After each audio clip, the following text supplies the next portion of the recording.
Welcome back to the garage. This is part 2 of our Intro to Crypto series. Before we jump into today, just a quick reminder of where we left off last time. In part 1, we talked about Bitcoin, why it exists, why supply is limited, and why the price goes up and down. Not because the engine changes, but because demand and confidence change, just like property or a rare speedster. That foundation matters because today we're taking the next logical step, how people actually get involved. That usually starts with an exchange. And real quick, especially if you're a regular here and you're thinking, wait, did the garage change formats? Nope, nothing changed. This Intro to Crypto series is just an additional segment alongside our normal garage content. Same garage, same core stuff. We're just opening the doors a little wider so more people can get on board, understand the basics, and actually follow what's happening later on. All right, back to it. A crypto exchange is not Bitcoin, it's not crypto itself. An exchange is just a tool. Think of it like an auto dealership. Most people don't buy a car straight from the factory. They go to a dealership because it's easier. The dealership helps you turn money into a car, handle paperwork, and get in and out smoothly. Crypto exchanges do the same thing. They help you turn dollars into Bitcoin, turn Bitcoin back into dollars, and hold things while you're learning. That's it. They're a bridge between your bank and crypto. You'll hear two phrases a lot: on-ramps and off-ramps. When you hear on-ramp, all it really means is cash to crypto. An on-ramp is how dollars from your bank turn into Bitcoin or other crypto. Think of the exchange as the dealership.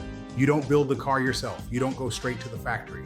The dealership is just the place that helps you take cash and drive away in the car. Cash comes in, crypto goes out. Simple. And when you go the other direction, crypto back to cash, that's an off-ramp. Same dealership. You're just driving back out instead of in. So you're not stuck, you're not locked in, and nothing is permanent just because you're learning. Now this part matters. These are not fly-by-night websites. The large exchanges we're talking about are real established companies. In the United States, platforms like Coinbase and Robinhood are public companies. They have regulators, audits, rules, and real consequences if they mess up. That's important for beginners to understand. There are also more exchanges than the ones we're naming today. Later on, we'll talk about why someone might use more than one exchange and when that actually makes sense, but not today. One step at a time. And because we know the garage has viewers all over the world, we want to say this clearly. Globally, our favorite exchange is Binance. Binance serves users worldwide and is one of the largest exchanges on the planet. Different regions, different rules, same basic idea. So here's the simple takeaway. Exchanges aren't the engine, they aren't the destination.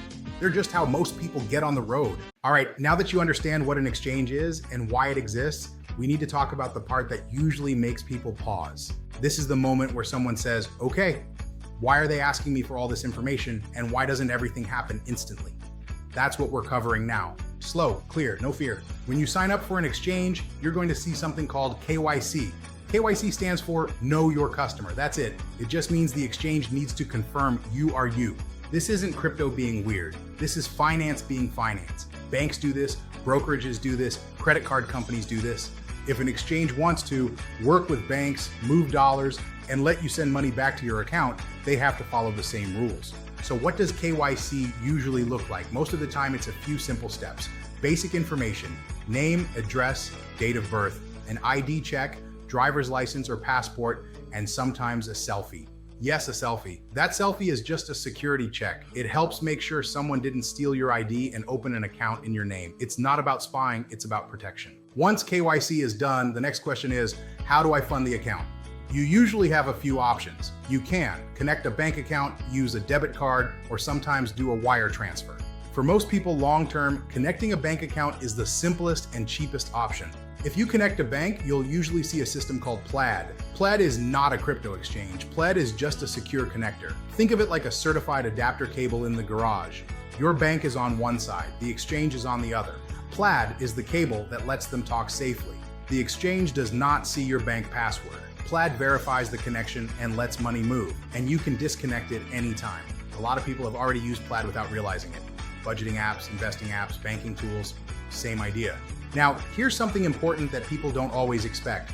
Funds don't always move instantly. If you fund an account with a bank transfer, there may be a hold period. That means you might be able to buy or trade, but you can't withdraw right away. This is normal banking behavior. Think of it like buying a car with a check. You can sit in the car, but you can't drive it off the lot until the check clears. Nothing is wrong, nothing is broken, it's just how money settles. Now let's talk about fees, because nobody likes surprises. Using an exchange isn't free, but it's also not mysterious. Think of exchange fees like dealership fees, brokerage fees, bank transfer fees. You're paying for convenience, security, access, and speed. There are a few basic fee types: buying and selling fees, a small cut when you buy or sell; trading fees, more activity usually means more small fees; funding or withdrawal fees, moving money back to your bank or off the exchange. All of this is shown before you confirm. Nothing hidden. Crypto didn't invent fees, it just makes them visible. One practical thing to remember: speed costs. Instant debit card access usually costs more. Bank transfers are cheaper but slower. That trade-off exists everywhere in finance. Now let's cover one more thing you're going to hear a lot: not your keys, not your crypto. Right now, don't let that stress you out. Here's what it really means. If your crypto is on an exchange, the exchange controls the keys that move it. That's like leaving your car stored at the dealership. You still have access, but they control the lot. When you move crypto into your own wallet, you control the keys yourself. That's like taking the car home and keeping the keys in your pocket. More control, more responsibility. Neither is automatically good or bad. And in the next episode, we're going to break wallets and keys down so clearly that phrase finally clicks. Before we wrap up, one quick garage safety check. This isn't about fear, it's about basics. Turn on two-factor authentication. Don't reuse passwords, and remember this: real exchanges will never ask you for codes and messages. Lock the doors before you worry about engine mods. So here's the simple takeaway. KYC is normal, selfies are normal, bank connections are normal. Plaid is just a connector. Holds can happen. Fees are the cost of the bridge. Exchanges are designed to make this easier, not harder. Next up, we're talking about wallets, what they really are, what keys actually mean, and when ownership starts to matter. Engines hot, safety off, let it ripe.